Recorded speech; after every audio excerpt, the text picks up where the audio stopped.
del cerro vienen bajando tus recuerdos. Y en el marco de la visita habitual que hacemos al mundo del teatro independiente de Córdoba, vamos a ver ahora Bajo Relieve.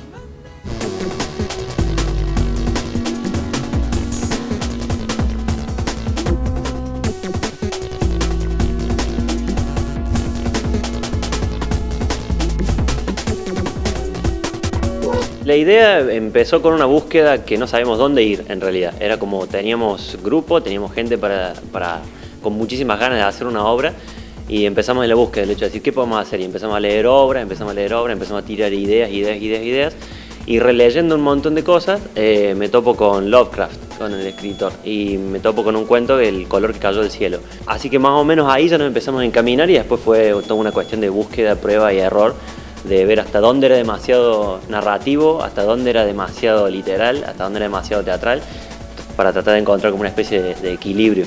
Es la historia de una familia un poco disfuncional que vive en un pueblo muy aislado de Estados Unidos en 1920 y que a partir de la caída de un supuesto meteorito llega un personaje ajeno que es una investigadora que viene a ver de qué se trata todo este fenómeno ovni paranormal del meteorito y demás, y bueno, los personajes se ven en conflicto entre sí y en conflicto con esto que no entienden, digamos, y que desconocen.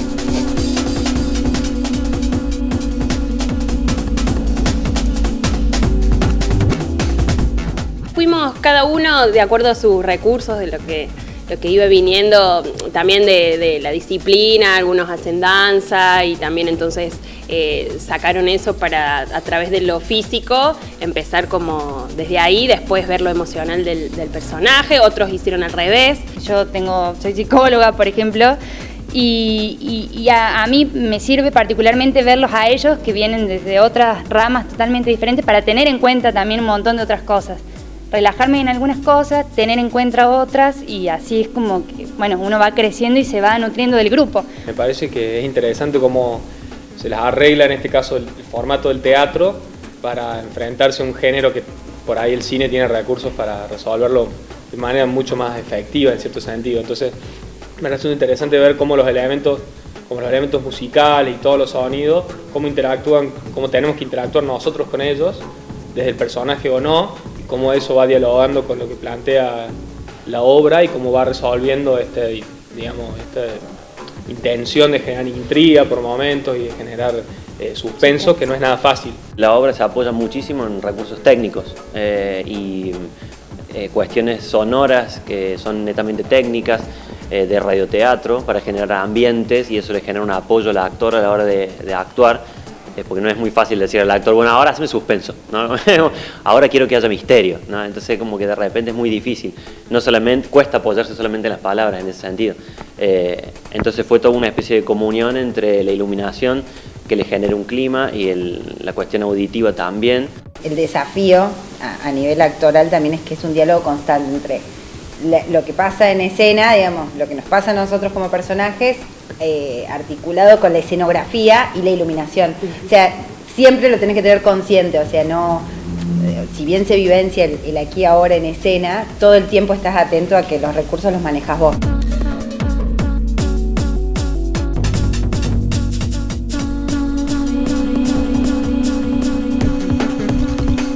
El género de ciencia ficción que estamos manejando con esta mezcla de radio-teatro, también como que particularmente yo lo veo que nos permite mucho juego, no es digamos un 100% un realismo, es como un realismo un poquito más exagerado sin llegar a lo grotesco, es como un límite intermedio, entonces está bueno porque te permite jugar, ir a lo más arriba, probar, exagerar y luego ir graduando, ir bajando, pero no llegar tampoco al naturalismo porque la obra, la estética no lo busca.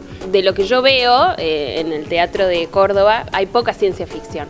Y a mí lo que me llamó mucho la atención y me divirtió mucho cuando hacíamos todo el proceso de armado de la obra era la cuestión de la puesta. Era todo el tiempo pensar, bueno, qué sonido, qué te genera a vos esto. Todos cerramos los ojos y pensamos, bueno, a vos hace esto, a dónde te lleva.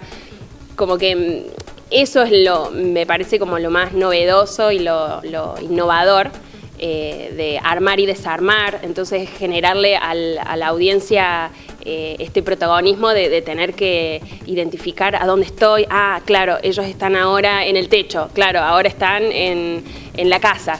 Yo cuando leía los cuentos de Lovecraft o leía Edgar Allan Poe de nuevo, y eran un montón de cuestiones que, por más de que estén tan alejadas de repente de mi propio universo, de mi propia tierra, de alguna manera me atraía, y me atraía de cierta manera.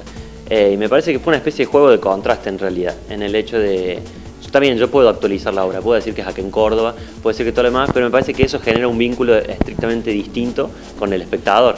No es lo mismo que diga que estamos en el pueblo de Derry de 1920, en Estados Unidos, a que diga que estamos en Barrio General Paz, Córdoba, ¿no? Uno como que se predispone de otra manera a la hora de escucharlo. La cuestión de la ficción acá me parece que era como lo que más queríamos investigar en realidad. Por eso la cuestión del alejamiento, el hecho de decir, está bien, no pasa en Córdoba, pasa en Estados Unidos. Todos hablan español, pero no importa, ¿no? Entonces empieza acá como una especie de convención de, bueno, voy a creer, tengo que jugar. Estamos todos los sábados de julio y agosto a las 21 horas en La Nave, Ovidio Lagos 578.